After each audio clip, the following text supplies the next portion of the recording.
As you can tell, I love cameras. I love cameras because I love the film business. And speaking of the film business is very interesting because there are credits and tax benefits in the film business like there are in no other industry, maybe the oil industry. And it's a good thing because film business is risky if you don't know how to manage it as a film business. And by managing it as a film business is being able to leverage the tax benefits that you get in the film business.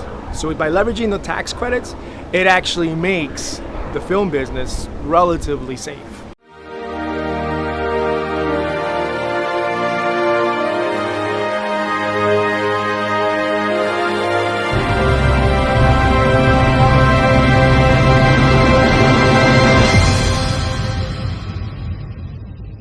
In the film business, the taxation structure is much different than your typical business.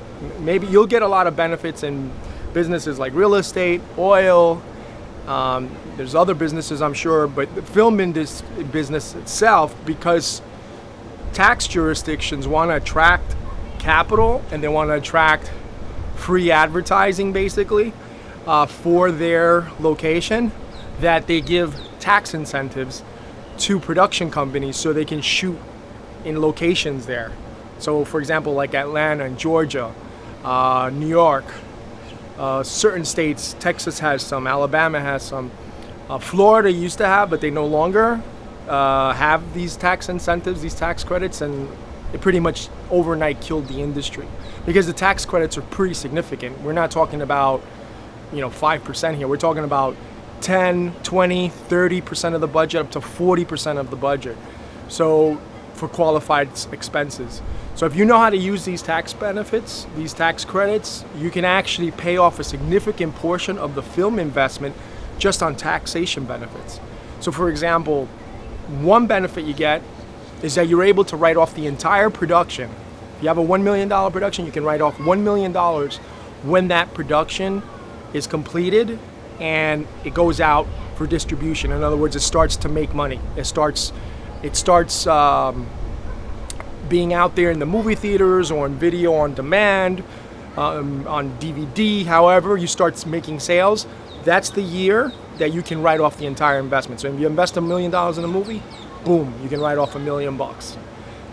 Secondly, the tax credits, if you have $1 million that you spend on a movie, and let's say you shot the whole thing in New York, you would be able to get 30% of the film back in tax credits, and those tax credits are very liquid because all you have to do is find someone else who can benefit by buying tax credits, and it will lower their taxes. So you can sell it for, let's say, 95% of the value of the tax credit amount. So if you have a $300,000 tax credit from New York City, you can sell that for, let's say, $270,000. Some jurisdictions have also tax rebates, and the tax rebates are the best because they would give you an exact the total amount, so you don't have to go ahead and resell the tax credit like you do in certain states.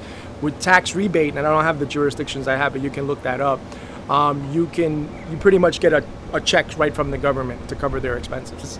And the governments want this because they are getting free marketing for their jurisdiction. So if you're at Atlanta, a lot of people know more about Atlanta now because a lot of shows are being shot in Atlanta. So that it drives more tourism. And another thing that they like is the fact that it brings tax, there's money that's going to be spent in the local economy by the actual production. So if a company goes and they spend $1 million in Atlanta, that's $1 million that trickles into the economy, sales taxes that are going to be collected, and on and on and on. So there's a lot of benefits for jurisdictions to incentivize production companies in order to attract that capital into the state or into the city. And you have to know, in the film business, you have to know how to use and leverage these tax benefits in order to write off your production, to write off your production costs. So if you have $1 million that you can write off the bat, automatically, if you're not in the highest tax bracket, you can save 30-40% of your taxes, depending on what state. If you're in New York City, if you're a New York City resident, you're close to 50%. Same thing with certain parts of California. Just right off the bat. So you can write off the $1 million of profit, write it off as an expense. And then you get another 20-30% back from the state. So on $1 million production, you're getting a check for another $200,000 or $300,000. So you can have more than 50%, 50, 60, 70% of the film just on taxes, on the benefits. And the last portion that you want to collect to cover that gap, with the amount that you're at risk for, is for the production to be pre-sold. So if you can pre-sell the production to certain markets, like you would sell to France, or you would sell to Germany, sell to England, Canada, the UK, wherever, and you can cover that amount of the couple of $200,000 or $300,000, you're pretty much at that point. If you're able to pull that off, you're at zero risk, and that's what makes it so attractive, because you can finagle it in such a way where you're not going to take a risk like you would take a risk in other businesses. And there are other ways you can also raise money, like you can do sponsorships as well within the production. So let's say you have companies, you can pretty much companies can market through your movie. For example, Wells Fargo, in movies that are taking place in the 1800s. Sometimes production companies approach Wells Fargo, and because Wells Fargo was around, it was a bank that was around that time, and so are you interested in going into advertising in this film as being the bank in the 1800s? Because it does match, it has historic accuracy, and also it's a way for Wells Fargo to get advertisement, because they're going to get more eyeballs on the bank, and people are going to realize, wow, this bank's been around there for such a long time. So those are different ways that production companies cover their costs and protect their investors' investments, by using these points with tax credits, tax write-offs, sponsorships, and of course pre-selling in markets. And that's what makes the movie business so exciting.